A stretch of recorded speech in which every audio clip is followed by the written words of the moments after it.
Masaganang buhay at magandang araw po sa inyong lahat. Nandito po ngayon sa San Rafael, Bulacan.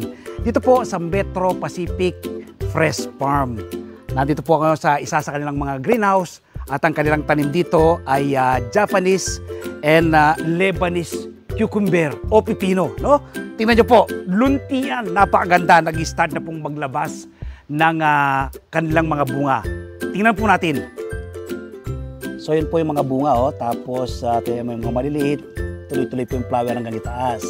Ayan po ang daming flower, no? So, yan. Tingnan niyo po. Ayun, grabe. Isa lang po ito sa kanilang mga greenhouse. Ito pong farm na ito, ang pinakamalawak na farm ngayon dito sa ating bansa, no? Metro Pacific Fresh Farm. Yan. So, kaganda po, no? Dalawang variety po na lettuce to. Yan, or rather, cucumber, no? Dalawang variety na cucumber. Ayan, na nag-start ng magbunga. Ganda po, oh, tingnan nyo, no? Laga naman, pantay-pantay po yung laki nila dahil controlled area. At ang kagandahan po nito, continuous yung kanilang pagtatanim. Umulan na umaraw, bumagyo, ay controlled area po ito, no? Kayang-kaya pong i-sustain ng mga halaman dahil naka-greenhouse po sila. Isa lang po yan sa mga greenhouse ng Metro Pacific Fresh Farm. Hanggang doon po yan. Yun, no? Ang gaganda. Ikutan po natin banda rito. Yan, no? Yan. Ganda po, di po ba? Pantay-pantay po yung laki nila, oh. Yan. So, yan po ang Japanese cucumber at Lebanese cucumber yung nasa bandang doon sa kabilang side, no? Ang difference po nila, mas malaki po yung ang daon nitong Japanese compared dun sa Lebanese cucumber. Ang ganda.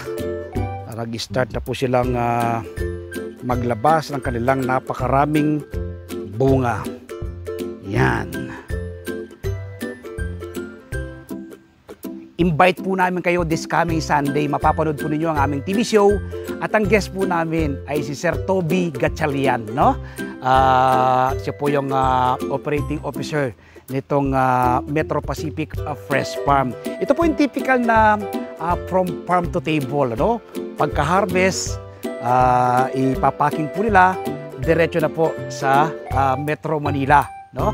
Yung iba dyan mga gulay, di ba, galing ng Baguio, galing ng Pangasinan. Pagdating po sa Metro Manila, alos yung iba ilang tana o kaya baka nilalagyan ng formalin. Samantalang po dito, talaga namang sariwang-sariwa ang gulay.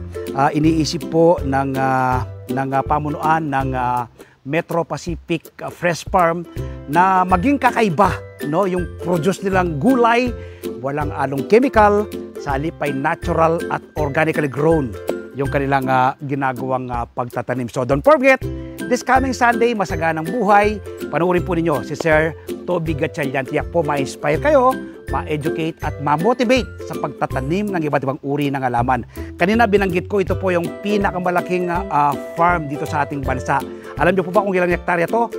22 hectare, no? Ito pong kanilang greenhouse ay nasa 3.5 hectare yung kanilang greenhouse, ano? So kanya-kanya pong mga tanim bawat greenhouse nila. So ngayon, ito nasa mga tanim po tayo ng pipino na dalawang variety yung kanilang tanim dito, Japanese at Lebanese. Kung gusto niyo naman pong mapalalim ang inyong kaalaman, kaugnay ng pagtatanim ng iba't ibang uri ng halaman, kapag araw naman po ng Martes, meron po akong column sa Filipino Star ngayon, no? Umagap po kayo ng kopya. Isinusulat ko sa aking column ang iba't ibang do-it-yourself tips at iba pang sekreto sa pagsasaka. At siyempre po, sa Facebook page, Facebook profile, TikTok, nagbabahagi rin po tayo ng kaalaman. At yung hindi pa po nakasubscribe sa aking YouTube channel, ang Magsasaka Reporter, mag-subscribe na po kayo, no? Like and share, click na bell button ng ganon, ma-inform po kayo kapag may mga bago akong video upload, video tutorial, upang ma-share ko po sa inyo ang payaram na talento ng ating Panginoon. Maraming salamat po. Happy farming. God bless.